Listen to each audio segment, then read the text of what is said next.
Баримтгай үзэгчтэй Тэнгэрлэлийг өнөөдрийн сэдвээ эхлүүлж байна. Өнөөдрийн сэдвээр бид сэтгцийн эрүүл мэнд за тэр дундаа эрчүүдийн сэтгэл зүйн асуудлын тухай ярилцах болно. Яг энэ сэдвийн хүрээнд ярилцахаар сэтгцийн эрүүл мэндийн үндэсний төвийн сэтгц нийгмийн эрүүл мэндийн албаны мэрэгжилтэн сэтгцийн эмч хүсэл төвшин студид ороод байгаа маа. Танд энэ өдрийн мэнд хүргэе. Баярлалаа. Танд ч гэсэн энэ өдрийн мэндийг хүргэе. За сэтгцийн эрүүл мэнд. За энэ бол яа харахгүй анхаарах хэвээр асуудлуудын нэг яа харахгүй мөн болсон. Тэгэхээр ер нь яг өнөөдөр монголчуудын нийтийн одоо сэтгэл зүй ямар байна вэ гэдэг юм ерөнхий дүр зургийг та ингээд тодорхойлж чадах болов. За яг энэ асуудал дээр бол сүүлийн хэдэн жилийн хугацаанд хийгдсэн олныг хамарсан судалгаа бол яг хийгдэггүй байгаа. Гэхдээ манай сэтгцийн эрүүл мэндийн үндэсний төв удахгүй одоо Монголын хүн амын дунд нийт одоо хүн амыг төлөөлж чадах үз тийм тархуур зүйн судалгаа хийхээр бэлтгэл ажилтаа явж байгаа. За тэгээ энэ судалгааны үр дүн дээр бол монголчуудын сэтгцийн одоо эрүүл мэнд сэтгцийн эмгэгийн одоо ерөнхий дүр зургийг гаргах болов гэж бодож байна. Гэхдээ ерөнхий одоо сэтгцийн эрүүл мэндийн үндэсний төв дээр ирж үйлчлүүлж байгаа, үйлчлэгээ авч байгаа, тусламж авч байгаа хүмүүсийн нийтлэг дүр зургаас харах юм бол ерөнхий сэтгэл түгших эмгэг хамгийн их хувийг эзэлдэг. Буюу одоо ер нь стрессийн шалтгаан сэтгцийн эмгэгүүд үүний ардаас болохоор тэгээ донтох эмгэгүүд бас нэлээд их хувийг эзэлж байгаа гэсэн үг. Одоо ингээд стрессийн шалтгаантай донтох гэдээ ингээд ярихаар энэ магадгүй цаг үетэй холбоотой байж болох уу? За одоо жишээлбэл 20 жилийн өмнө эсвэл 40 жилийн өмнөх цаг үе бол өөр байсан шүү дээ. Тэгэхээр яг энэ цаг үеийн өөрчлөлт юм одоо твшилч гэдэг юм уу тий тэрнтэй бас зарим талаараа холбоотой байж болох уу? За зарим талаараа холбоотой байж болно. Ерөнхийдөө одоо стресс гэдэг зүйлийг хэдүүлээ авч үзэх юм бол эвстресс болон дистресс гэдэг хоёр төрлийн стресс байж болно. Аз жаргалтай хүчин зүйлс ч гэсэн хүнийг стресстүүлдэг. Дээрээс нь сүрэг стресс, эрг стресс гэж байж болох нь шүү дээ. Тэнгүүд энэхүү стрессийг хүлээн аваад түүнийг даван туулах чадвар гэж байгаа байхгүй юу? Тэгэхээр тэр даван туулах чадвар нь тухайн хүн хэр байна гэдгээс шалтгаалаад бас стресс дуртахгүй үгүй юу гэдэг нь бас тодорхойлогдчихдаг гэсэн үг. Тэгэхээр яг цаг үетэй холбож ойлгох бол яг боломжтой ягаад гэвэл бидний одоогийн амьдарч байгаа хотын хэм маяг бол байнгын стресст одоо хүчин зүйлс биднийг нөлөөлж тэ нөгөө нэг нөлөөлөх орчин нь бол бүрэн бий болчиход байгаа болохоор тийм. Гэхдээ яг энэ тал дээр хийгдсэн судалгаа бүр яг ингээд нотлохотой хэлж чадахгүй байгаа учраас би бол яг нэг шууд нөлөөлж ийнэ гэж хэлж чадахгүй. Гэхдээ хувийн үзлийнхаа хэсгээс харж хандаж хэлэх юм бол мэдээж нөлөөлж байгаа. Энэ хитрхи хотцсон байдал тэгээд ингээд ерөөс гараал стрессж шít бид нэр хамгийн түрүүнд гарлаа за ямар их утаатай юм бэ те хамгийн түрүүнд за дараа нь яаж нөхөр ингээд ямар их төвчрэлтэй юм бэ гэл энэ мэтчлэн стресс үүсэх хүчин зүйлс бол мэдээж байгаад байна л гэсэн үг. За одоо баг зэрэг наривчлаа. Жишээлх юм бол стресс юунаас үүсч болох вэ? Буюу альфа нэг асуудал жижиг байж болно. Жижиг дамжирсаар ер нь ингээд стресс болох боломжтой юу? Одоо ингэдэг шүү дээ хүмүүс за энийг ингээл өнгөрөөч. За энийг ингээл өнгөрөөч гэдэг ингээд ер нь альва нэг асуудал ингээд тулгархад ингээд боддог.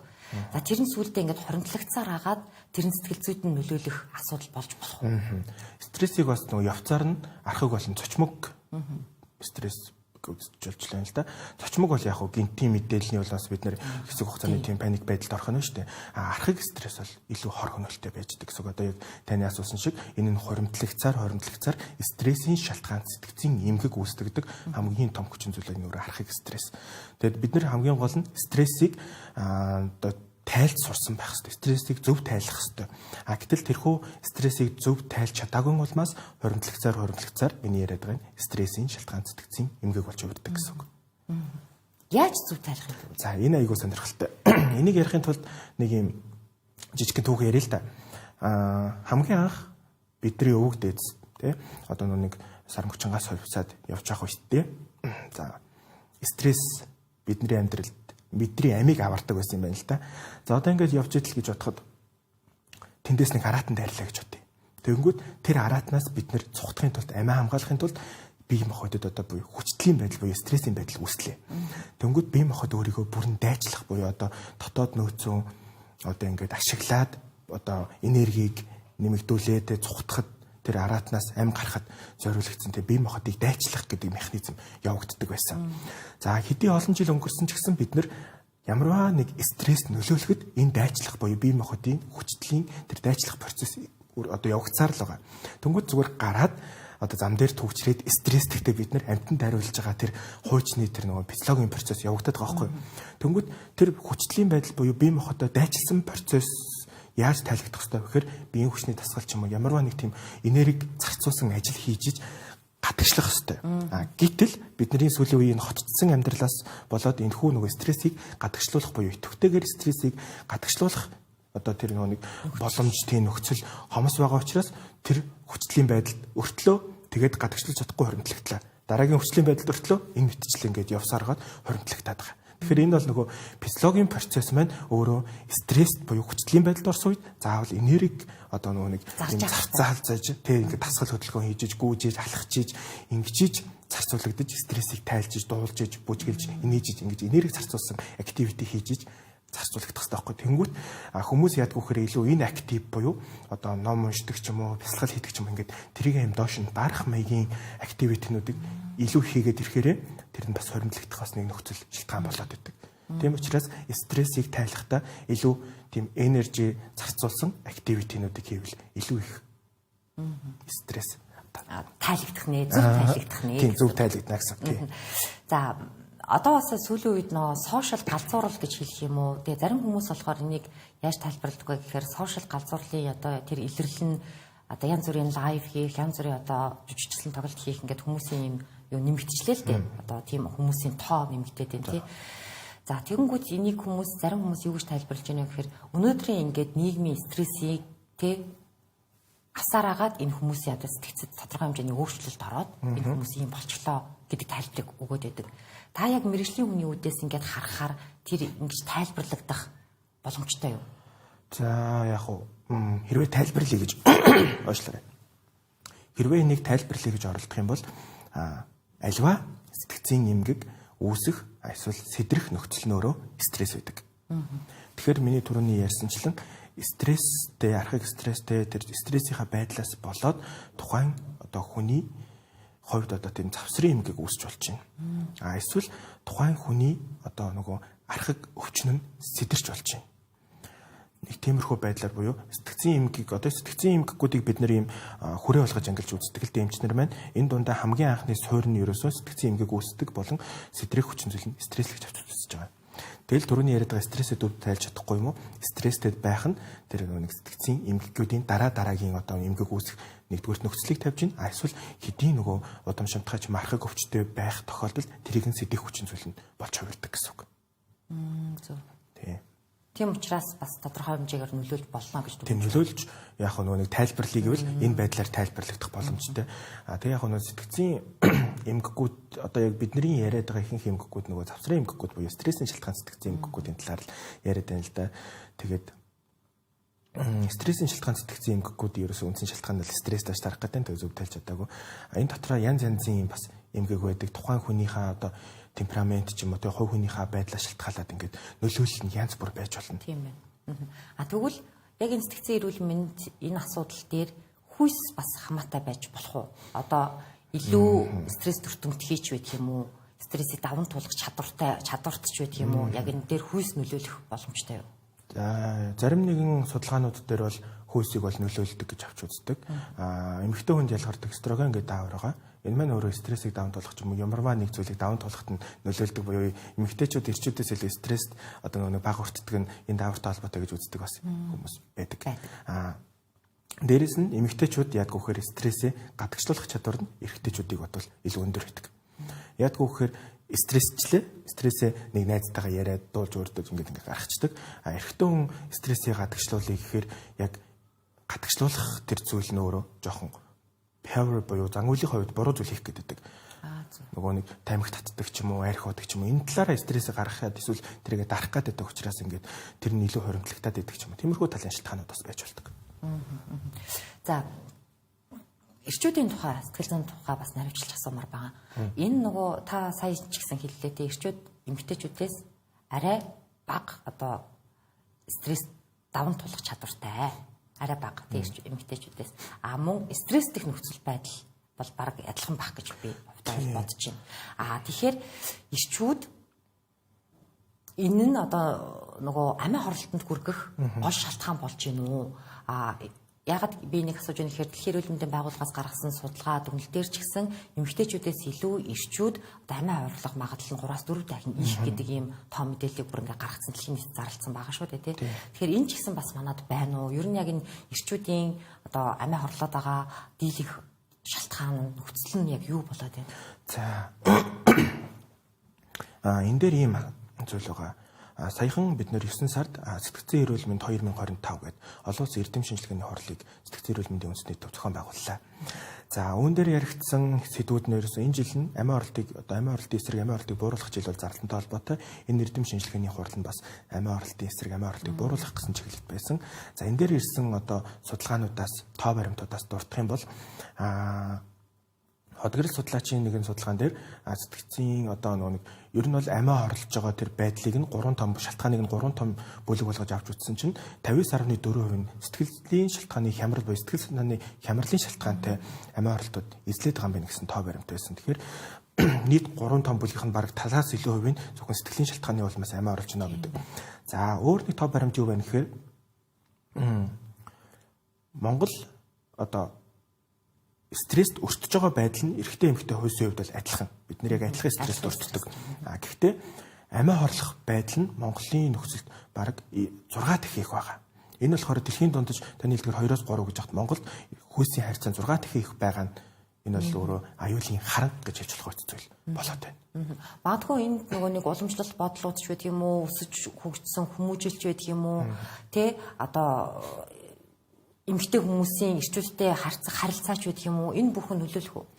За мэдээж шууд яг нөгөө нэг нөлөөллийн баталсан судалгааг бол би одоо шууд хэлж чадахгүй. Гэхдээ харж ажигласан одоо зүйл болон энэ хүмүүстэй уулзаж ярилцсан зүйлээс одоо тэр эмчлэгчтэй уулзсан дүгнэлт хэлэхэд бол одоо нэг стигма гэх юм уу одоо юм эрчүүдийг тийм муу нэр гэх юм уу сэтгцийн одоо эрүүл мэндийн анхаараа те би ингээд сэтгэл санаа ийм байна энийг ингээд илэрхийлье гэдэг гэх юм бол одоо нийгмийн дунд ирэх хүн юм байж гэдэг ч юм уу тийм нэг нэр шашхын асуудал айгүй их яригдаад эхэлдэг. Энэ мэтчлэн тийм одоо таны хэлсэн уламжлалт зүйлсч байна, одоо орчин үеийн хандлагч байна. Энэ хандлагуудын улмаас эрчүүд өөрсдөө нэгдүгээрт эрчүүд өөрсдөө бол ингээ за энэ хандлагууд байгаа учраас би эрэгтэй хүн байх хэвээр айдаг. Тийм би мэн байх хэвээр гэдэг утгаараа тусламж авахаас сэтгэлийн одоо тэр сэтгэл хөдлөлөө илэрхийлэхээс бүр ингээд за илэрхийлгээж болчихсон байдаг. Тэгээд дээрэс нь нэг Монголын нэг юм уламжлалын буюу багаас нь эр хүн уйлж болдоггүй юм ч юм. Янз янзын иймэрхүү зүйлс нь эрэгтэй хүмүүсийг эргээд сэтгэл зүйн асуудлаа бусдад ярих те сэтгцийн одоо эрүүл мэндийн зөвлөгөө авахд нөлөөлдөг байж болно. Тэгэд яг хөө ярилцажсэн хүмүүстэй уулзаад одоо тэр эрэгтэй хүмүүстэй ингээд ерөнхийдөө миний уулзажсэн ярилцажсэн эмчилжсэн хүмүүстэй уулзахад бол сэтгэл зүйн асуудлаа за ер нь тэгэл эрэгтэй хүн юм чинь тэгэл ингээл даваал гардгийн штэ гэх мэтчлэн зүгээр юм өөрийгөө зөвтгөх гэсэн эсвэл зүгээр тэр асуудлаа цухтах гэсэн ч юм тиймэрхүү хандлагууд их эрэгтэй хүмүүсээс ажиглагдаад байдаг. Тэгээд одоо өөрийнхөө сэтгэл хөдлөлийг ингээд за би тэ ингээд сэтгцэн эмнэлэгтэрээ та хэдэн удаагийн зөвлөгөөнд орчооч гэхэд ардаа ажилтай би ажиллаа тасалж болохгүй ч юм уу энэ мэтчлэн асуудлуудыг яриад зөвлөгөө авч чаддгүй тохиолдол зөндөө байдаг. За тэгвэл эрчүүдийн маань сэтгэл гутралын гол шалтгаан нь ер нь дийлэх нь юу анзаарэгдсэн бэ? Одоо та бол сая хэллээ шүү дээ нэг гинтийн болон одоо удаан хугацааны ах гэдэг. Магадгүй энэ одоо удаан хугацааны юм бол шалтгаанууд бол илүү нөлөөлж байгаа болов. Сүүлд би нэг дэлхийн эрүүл мэндийн байгууламжтай хамтран гаргасан нэг судлаачийн сэтгүүлийг уншиж байхад хэд хэдэн шалтгаанууд одоо эрчүүдийн эрүүл мэндэд нөлөөлж байна гэж утсан байдаг. Тэн дээр хамгийн ихний байдал нь бол burnout буюу одоо нэг халшрах хамшинжууд нэг талаас байсан. Тэгээд ардаас нь relationship буюу харилцааны асуудлууд ч юм уу энэ мэтчлэн янз янзын асуудлууд бол байдаг л да эрэгтэй хүмүүс дээр. За тэгээд дараагийнх дээр нь юу байлаа? Тэрийг санах болчихлоо. Ерөнхийдөө бол ингээд эрэгтэй хүмүүсийн хувьд одоо нэг сэтгэл зүйн тусламж авах нөлөөлдөг үндсэн тийм 9 асуудал байна гэдгийг бол тэр судлаач гаргаж ирсэн байсан. Энэ дээр бол хамгийн ихнийх нь бол мэдээж тэр burnout, халшрах хамшинч, хоёрдугаарт нь харилцааны асуудлууд, гуравдугаарт нь нөгөө нэг дефт буюу өрний асуудал гэх мэтийн санхүүгийн асуудлууд байсан. За тэгвэл яг энэ стресст сэтгэл гутралд нойр бас нөлөөлж болох уу? Одоо ингэдэг штэ хүмүүс сүүлийн үед ялангуяа ингээд миний эргэн тойронд ч гэсэн маш их хүмүүс байгаа. маш их нойр гүтэлтэй болж байна. Нойр хүрхээ болчлоо. Шүн тэдэн цагт хүртэл ингээд унтсангүй төвчлээч гэдэг юм уу тийм асуудлууд ер нь сүүлийн үед түгээмэл болоод байгаа юм шиг надад зүгээр тийм мэдрэмж төрсөн. Тэгэхээр энд бас нойр нөлөөлж болох уу? Өнөөдөр бас нойр гүтэл бас манад хэр их байгаа юм бол. За нойр гүтэл бол ер нь бол байна.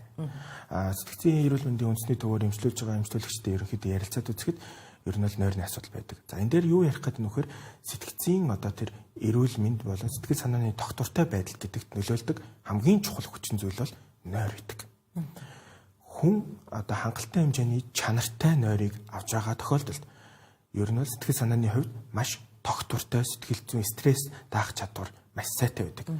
За нойрны асуудлыг аваад үзэх юм бол нойр нь үндсэн 2 үе шатаас тогтдог. REM нойр, non-REM буюу нүдний хөдөлгөөнтэй нойр, нүдний хөдөлгөөнгүй буюу гэж 2 ангилдаг. За хөдөлгөөнгүй нойрон дотроо одоо өнгөц нойр, гүн нойр тэгээд тийм хэдэн үетэй байдаг бол нүдний хөдөлгөөнтэй нойр буюу одоо хэсэггүй хугацаанд буюу бидний хэлдгээр зүүдний нойр гэж нэрлэдэг гэсэн. Тэгэхээр нойрыг зүүдний нойр, зүүдний одоо биш гэдэг жоохон техникэл буруу хэлчлээ. Яг ялгаагүй бол зүүдний биш нойр, зүүдний нойр гэж 2 ангилж авч үздэг. За энэ дотор зүүдний биш буюу одоо нэг гүн нойр, өнгөс нойрны үед бид буюу deep core нойр гэж ярьж байгаа л да. Deep нойрны үед бид нар юу явагддаг вэ? Бие махбодын өөрийнхөө нөхөн сэргээг процесс явагдчихэдэг.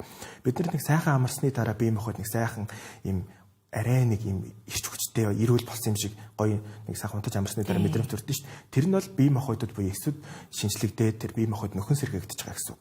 За бид нар зүүдний биш нойрных үед бие махбодоо сэргээждэг юм байна. За тэгвэл тэр зүүдний буюу нүдний хөдөлгөөнтэй нойрны үед оюун санааны хувьд доктортой буюу тэр оюун санаагаа тэнцвэржүүлж идэг, докторжуулж идэг үе юм байна. Бид нар одоо ингээд өнөөдрийн явцад ингээд өдөржингөө явахтаа ингээд янз бүрийн мэдээлэл бидний тархинд ингээд орчиж штэ тий. Тэнгүүт яг унтаад буюу тэр зүүдэлж явах үедээ тэр мэдээллүүд нь хоорондоо зэгцэгдэж байдаг. Одоо юм номын сангаар төсөөлөх юм бол ингээд замбраагүй номнуудаа ингээд ийш тийш нөөр зэгцлээд хэрэгтэй хэрэггүй мэн за энийг ийш нь хаях юм энийг ингээд авах юм байна гэх мэт тэр оюун санааныхаа тэр бүтээн байгуулалт тэр доктортой байдлыг үүсгэж идэг зүүдний нойр гэсэн үг.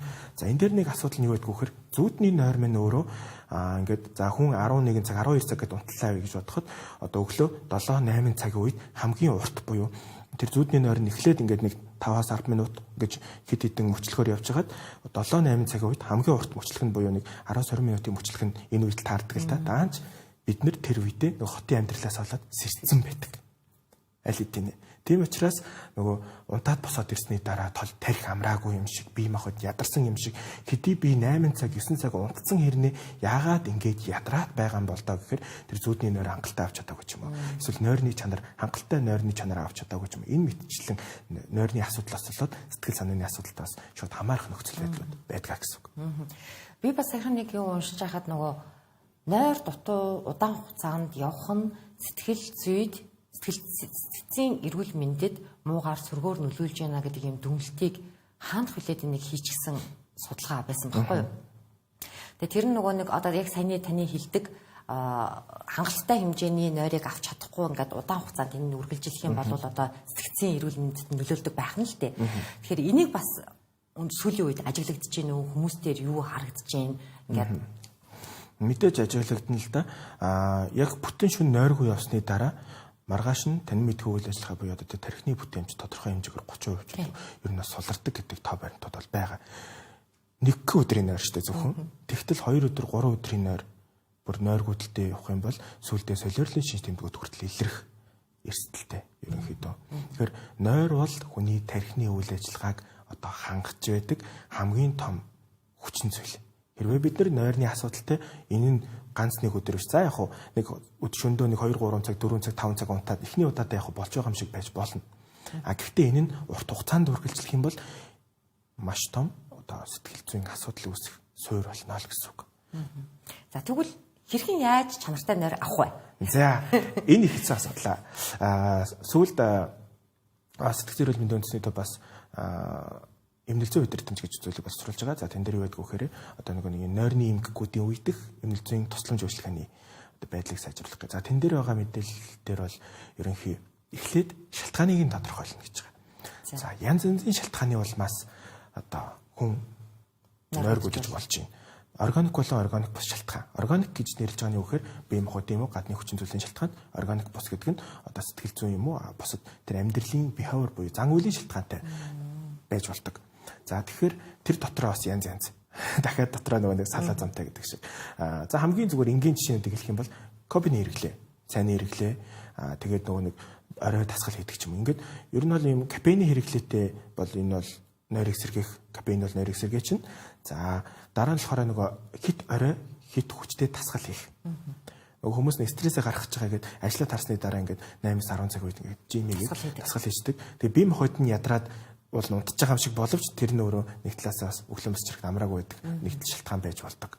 За энэ мэтчлэн тэгээд нөгөө гадны орчны дуу чимээ хамтаа мутж байгаа хүний нөгөө нэг хөдөлж байгаа байдал мэдл. Ингээд энэ янз янз ирдэг. Тэгэхээр энэгийн шалтгааныг нь тодруулах зорилгоор янз янзын тестүүдийг буюу нөгөө аваад үнэхээр таны асуудал бол ийм шалтгаантай байна. Ийм шалтгааныг нь буюу зан үйлийг нь эхлээд өөрчилчихвэл гэд үздэг. Бид эхлээд бол эмийн эмчилгээ шалтгааныг тодорхойлоход хэцүү юу? Шалтгааныг нь тодорхойлоход бол мэдээж ярилцлага хийгээд нойрныхын чанарыг нь үнэлнэ.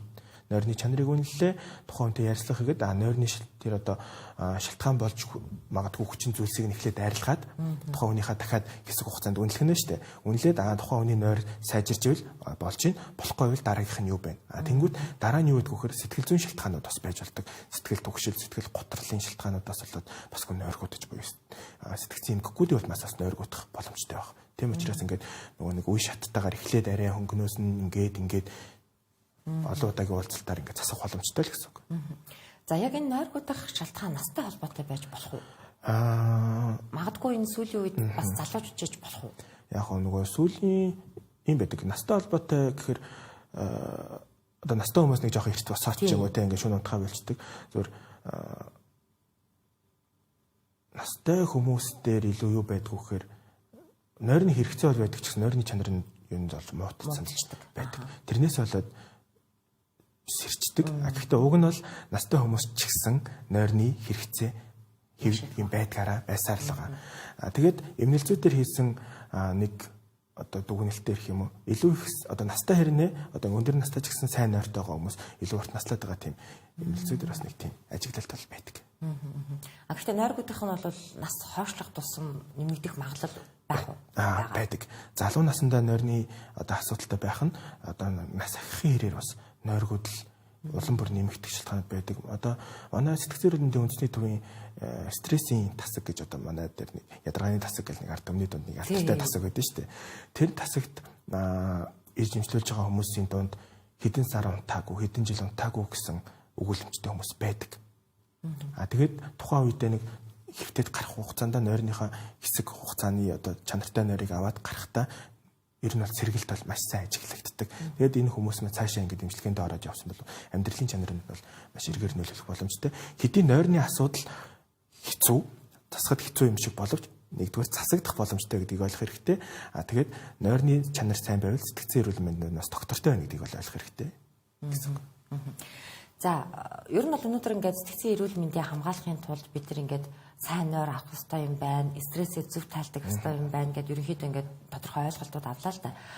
Одоо юу асуух гэдэг нь гэхээр энэ сэтгцэн эрүүл мэндэд идэж байгаа хоол хүнс хэрхэн яаж нөлөөлж байна гэдэг асуулт байна. Магадгүй ингээд нөгөө уламжлалт буюу одоо газар нутгийн одоо улс үндэстний тэр хооллох соёл байдаг тий. Тэрнээс шалтгаалсан бас тийм одоо нойргуудах ч юм уу, стрессдэх эсвэл сэтгцэн эрүүл мэндэд нөлөөлөх тийм юм байдгүй. Ер нь өдөр тутамдаа идж байгаа хоол хүнс энэ сэтгцэд эрүүл мэндэд нөлөөлөх тийм нөлөөллийг судалсан юм байдаг юм бол олон улсад магадгүй. За яг уу энэ дээр яг шууд насан туршийн хүнд бол шууд байдлаар нөлөөлж ийн гэсэн судалгаа гэдэг бол миний хувьд бол уншаагүй, гэхдээ байдаг гэж магадгүй. Нэг сонирхолтой судалгаа юу байсан гэхээр сүүлийн үед хийгдэж байгаа нөгөө аутизмын эмчилгээнд одоо хүүхдийн аутизмын эмчилгээнд тарих болон гидсний хоорондын холбоо гэсэн сэдвийг сүүлийн үед судлаачид илүү сонирхож үзэж байгаа. Аутизмын одоо эмчилгээнд хоол хүнсний буюу одоо тэр хоол хүнс гэхэд шууд хэлэхэд хэцүү. Тэр нөгөө гидсний үйл ажиллагаа нөлөөлж байна гэсэн gut and brain холбоос байна гэдгийг судлаж эхэлсэн, энийг эмчилгээнд ашиглаж эхэлж байгаа. Тэгэхээр таны асуусан асуултаар бол мэдээж хоол хүнс нөлөөлөх боломжтой гэвэл энээс харахад бол боломжтой. Бид нэр ямар хоол идэж чинь гэдэг бол тодорхой хэмжээнд нөлөөлөх боломжтой. За жишээлбэл нэг юм жишээдэг. Тархин даз жаргалыг буюу сэргэгт нөлөө үзүүлдэг серотонин гэдэг даавар байдаг. Энэ нь яадаг вэхээр чихэрлийг мэдэх, нялон мэдэх буюу хүн дуртай мэдэх үед ингэ ялгарчиж байгаа байхгүй. Тэнгүүд хүмүүс яадаг вэхээр жоохон гониглаад ирэх үедээ зарим идчихэж, шоколад идчихэж гэдэг чинь шүү дээ. Тэр нь бие махбод яаж нэхэр би гониглалцтай жоохон сэрмээр гингүүт серотониныг ялгаруулъя. Тэрний тулд яах вэ гэхээр хамттай мэдчихэж. Иймэрхүү зүйлээс идж байгаа зүйлээс хүртэл мод ус жоохон өөрчлөгдөх боломжтой л гэж үзэж байгаа. Гэхдээ яг сүүлийн үеийн хотцсон хоол ч юм уу эсвэл уламжлалт хоол идснээс болоод ингэж тэгж гэсэн судалгааг бол одоохоор л хийгээгүй байгаа гэсэн үг. Тэр гидсэнд тэгвэл тэр ашигтай бактери байх хэрэгтэй, гидсэнд хэр их хэмжээний ашигтай бактери байгаа вэ гэдгээс тухайн хүний эрүүл мэнд бүр ялангуяа тархины үйл ажиллагаас шалтгаалж болох юм биш үү гэдэг таны саяны дурдсан судалгааны үндсэн дээр тэгвэл яг хуу аль төрлийн ашигтай бактери байна гэдгийг бол яг мэдэхгүй. Гэхдээ мэдээж гидсний одоо үйл ажиллагаа нь тархинд бол тодорхой хэмжээнд хүүхдэд бол нөлөөлж байгаа гэдгийг үзэж байгаа. Дээрээс нь гидсний үйл ажиллагаанд тэр чинь өөр ашигтай бактериуд тэр бүдүүн гидсний үйл ажиллагаа чинь нэгдүгээр бие махбодод дулааныг үүсгэдэг, хоёрдугаарт одоо нөгөө нэг витамины солилцоонд буюу АДК витамины солилцоо гэдэг иймэрхүү нөлөөлж болдог. Тийм учраас бие махбод гэдэг бол өөр амар тийм цогц ойлголт. Аль нэг хэсэг нь л үйл ажиллагаанд функцийг алдагдахад өөр нэг хэсэгт заавалшгүй шинж тэмдэг илэрчил байдаг.